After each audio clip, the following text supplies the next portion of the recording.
ایک بار پھر سے آپ کو اپڈیٹ کریں گے کہ پاکستان کا موقف ایک مرتبہ پھر سے درست ثابت ہوا ہے۔ عالمی دہشت گرد تنظیم القاعدہ کی افغان طالبان کی کھلی حمایت سامنے آ رہی ہے۔ افغانستان دنیا بھر کے دہشت گرد تنظیموں کے لیے محفوظ پناہ گاہ میں تبدیل ہو چکا ہے۔ عالمی دہشت گرد تنظیم القاعدہ بھی افغان طالبان کی حمایت میں سامنے آئی ہے۔ کامیاب آپریشن غضب للحق کے باعث دہشت گرد تنظیمیں بوکھلاہٹ کا شکار ہیں۔ آپریشن غضب للحق کے تحت تمام دہشت گرد تنظیموں کے ٹھکانوں کو نشانہ بنایا گیا ہے۔ القاعدہ کی جنرل کمان نے پاکستان کے خلاف سخت لہجے پر مبنی بیان جاری کیا ہے۔ مزید بات کریں گے سلمان اوان سے۔ سلمان، بیان جاری کیا گیا ہے، اس سے متعلق بتائے گا، اور پاکستان بارہا اس حوالے سے آواز اٹھاتا ہے۔ جی بالکل، پاکستان جو ہے اس حوالے سے بارہا موقف جو ہے اس کا وہ سامنے آیا ہے، اور پاکستان کا یہی موقف ہے کہ افغانستان کی سرزمین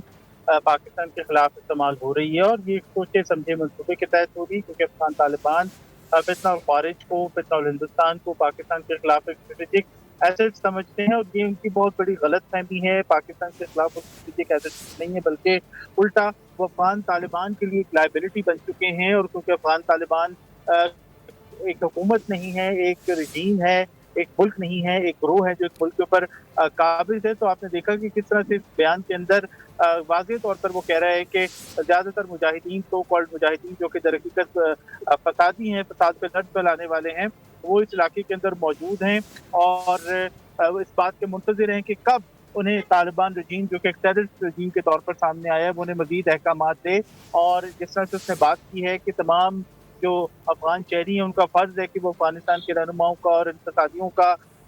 دفاع کریں، تو اس سے پتہ چلتا ہے کہ یہ افغان طالبان رجیم جو ہے اس نے کچھ نہیں سیکھا ماضی سے، اور پاکستان جس طرح سے آپریشن غضب للحق کے تحت ان کے خلاف کاروائیاں کر رہے ہیں وہ بالکل درست ہیں، بجا ہیں، اور فتنہ الخوارج کے کمانڈر کا افغان طالبان کے احکامات کے تابع ہونا اس بات کا ثبوت ہے کہ افغان طالبان رجیم ان کی مکمل پشپنائی کر رہا ہے، ان کو امبریلا پرووائڈ کی ہوئی ہے، اور پاکستان یہی بات جو ہے وہ بار بار افغان طالبان رجیم سے کہتا ہے کرتا ہے کہ ان لوگوں کو اس قسم کی پروٹیکشن، ان لوگوں کو اس قسم کی لبرٹی نہ دی جائے کہ افغان سرزمین کسی دوسرے ملک کے خلاف استعمال کرے، کیونکہ سب سے پہلے تو اسلامی اخلاقی ہمسائیگی کے اصولوں کے خلاف ہے۔ جو دوسری امپورٹنٹ بات ہے وہ یہ ہے کہ افغان طالبان نے خود دوحہ ایکارڈ کے اندر اس کا واضح کیا تھا کہ وہ اپنی سرزمین کو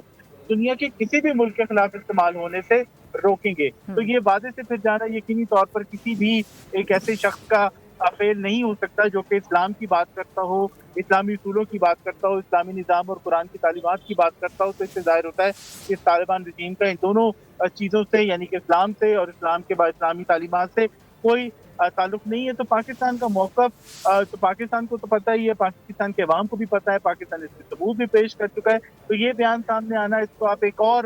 ثبوت تو کہہ سکتے ہیں، اور اس سے بالکل اس بات کی جو پاکستان ہے حق بجانب ثابت ہوتا ہے کہ آپریشن غضب للحق بالکل ٹھیک اہداف پر کیا جا رہا ہے، اور ان کو ٹھیک چن کر نشانہ بنایا جا رہا ہے۔ بالکل ایسا ہی ہے۔ ٹھیک ہے سلمان، اس حوالے سے تفصیلاً آگاہ کرنے کے لیے بہت شکریہ۔ سبسکرائب کریں اور بیل دبائیں تاکہ کوئی خبر رہ نہ جائے۔